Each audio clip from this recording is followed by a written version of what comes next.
Welcome back to Ribbon Candy Hooking. I'm Deanna. Oh, it's cold. It's getting cold. It's getting cold and festive, and I feel like working on the piece that we're working on together. Here comes buttons, called It's All Gravy. So this is what I'm working on here. This is the project that we've got going together. A bunch of you, I think, are working on this as well.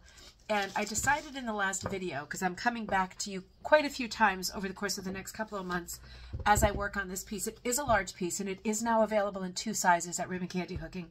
I'm making it large because I really needed a piece that was kind of American Thanksgiving and Christmas, you know, right through the seasons for me.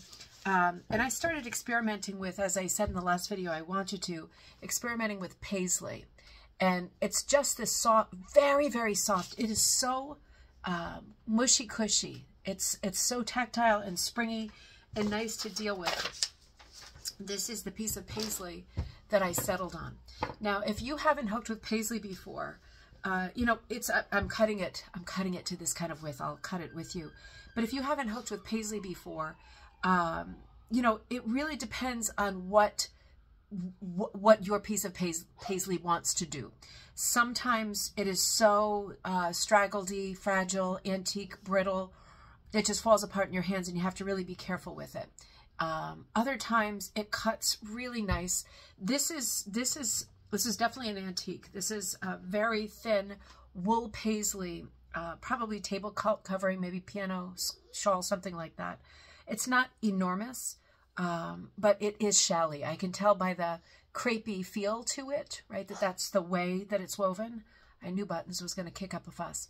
So when I'm cutting it, I have to decide. Most paisleys have this big piece of black in the center, right, because it's, you know, for the table or whatever. And you know, this is like the center, where this pattern would fall. But I don't necessarily want black in the background of the chickens. I might use the black to do a little bit of outlining and stuff. I don't need to use all of this paisley in one go, right? It's a big, huge paisley. This one does something different than other paisleys do as well. I have not had this before, so this tells me it's not a 19th century paisley. It's very easy to rip it.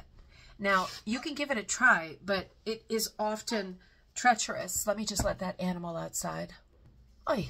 It can often be treacherous to rip it like that. So give it a very, very small try. Don't force it because it's not necessarily going to work. In this case, this piece of paisley is a dream paisley. I like everything about it. I'm just kind of settling down its little threads. The nice mellow yellow, oh, did that by accident, color is very pretty too. It'll become a question of whether I want to do like this really colorful. We'll see that hole in it. That tells me for sure it's wool. You see that little hole right here? It's definitely wool. It's super, super scratchy, but it handles well. It handles really well. When I cut it, I don't have my ruler out. Oh, there are quite a few holes in it. See, that makes me feel better because I always check when I'm buying, particularly paisley. I don't, the costume, you know, the costume degreed person in me does not feel comfortable with destroying beautiful old textiles, but I really want to use it. And I know in my head that everything I've bought that's out of my big bag of paisley, I have been thoughtful about in that regard. Like I haven't bought stuff that is pristine and then said, okay, let's cut it into atoms. I don't typically do that, but it's good. It's good to see why I considered this one fair game. I just kind of fold it over and I just cut it into strips. And you do this with whatever paisley you've got. In the other video, I mentioned shally scarves and shawls from the 80s and 90s. Those are beautiful too. Similar to this, this is a bit more crepey, a bit more textured, not quite as soft. It's not very soft. But this is a piece of paisley that I have been anxious to use. And I'm finally having my way with it. So let me pause for a second. I'll get this on the frame and I'll show you hooking with it. You see, I don't have my measuring thing out. I was just cutting it with scissors. You can cut it with your quilting rotary cutter too if you want. I'm real happy cutting it with scissors. And when I ripped, where I ripped it, it's a little bit frayed on that side. Sorry, the color's not too good. I've got all of the lights on, but we are heading into winter. It's a little bit frayed, but it's still going to hook up really, really, really nice. And a little bit of fringe on the end. I'll probably decide on that when it's in place. I can pull on this paisley a little bit and it doesn't rip. It's really in good shape, this one. I would think this is an early 20th century paisley.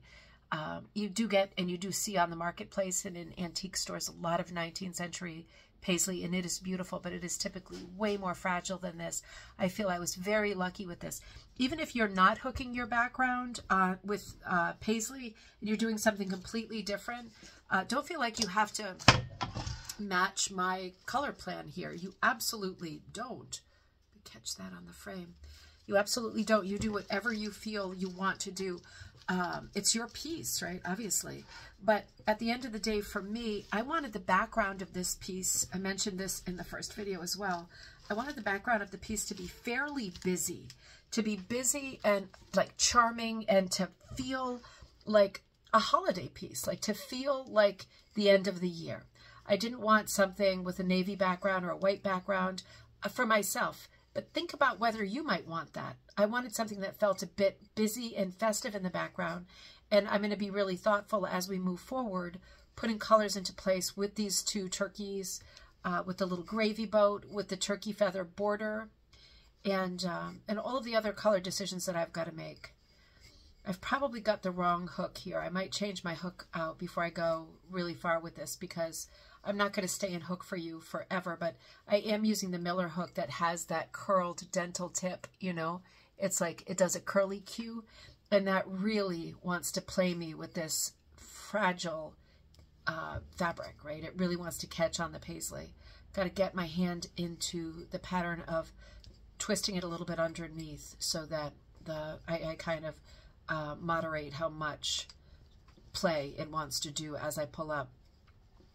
But you can see as I fill it in, it's very easy to hook with paisley of any kind, or scarves, or anything. And it will become a question in my mind sooner rather than later as to what do I want to do to separate the busyness that this paisley is kicking up, right? All of this color is more busy than a solid would be. How do I want to offset the busyness that the paisley creates so that I have really good definition, clipping underneath, really good definition when I'm putting the other components in, the other motifs in, the turkey feathers, whatever. Well, that's going to be something I have to think about, I think, when I get a little bit more in. Now, even though my paisley scarf is large, right? It is quite large. It is not quite tablecloth size, but pretty close. Even though it's a big piece of paisley, I can expect that it will only cover for 1/4 or 1/5 its actual size in terms of surface, right? Because that is a standard measure in rug hooking. So because of that, as I grab for my pieces, I'm being thoughtful to not put them all in one place and kind of centralize them, because if I do, it might be that I run out and I'm in really big trouble. I don't have any, or I don't have anything even close. If I keep working like this and I kind of spread them out a little bit as I go, I'll get them a little bit closer, but I want to kind of pace myself with the placing of this material. If it turns out that I am about to run out, or I only have a little bit of a scrap left, well, I'm probably going to grab for one of my other paisleys that has more yellow than anything else. I hope that doesn't happen, but if that does happen, I really want to have a plan in place.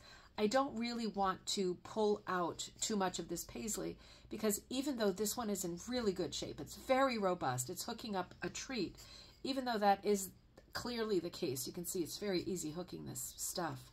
I still don't want to pull, I don't want to try it and pull it in and out 100 times. I would rather save some space around, you know, equally distribute what I've got here. And as I get a little further, a lot further along, I'll be able to say, okay, well, you know what? I think I am going to run out. I have been playing chicken for a while. I have to come to peace with the idea that I think I'm running out. And if that's the case, what's my next move? What's the closest thing I can bring into it so that I don't completely run out? I want to think about these things before they turn into an emergency, right? Why wait until it's a 4-alarm fire? Try to look forward at things that could possibly be problems for you in the end. And if you can sort of mitigate the risk as you go of running out of a set textile like a paisley scarf, then you will be in much better shape if the reality is such that you do run out, right? why tempt it? I'm going to keep going with this stuff. It is a lot of fun to hook with.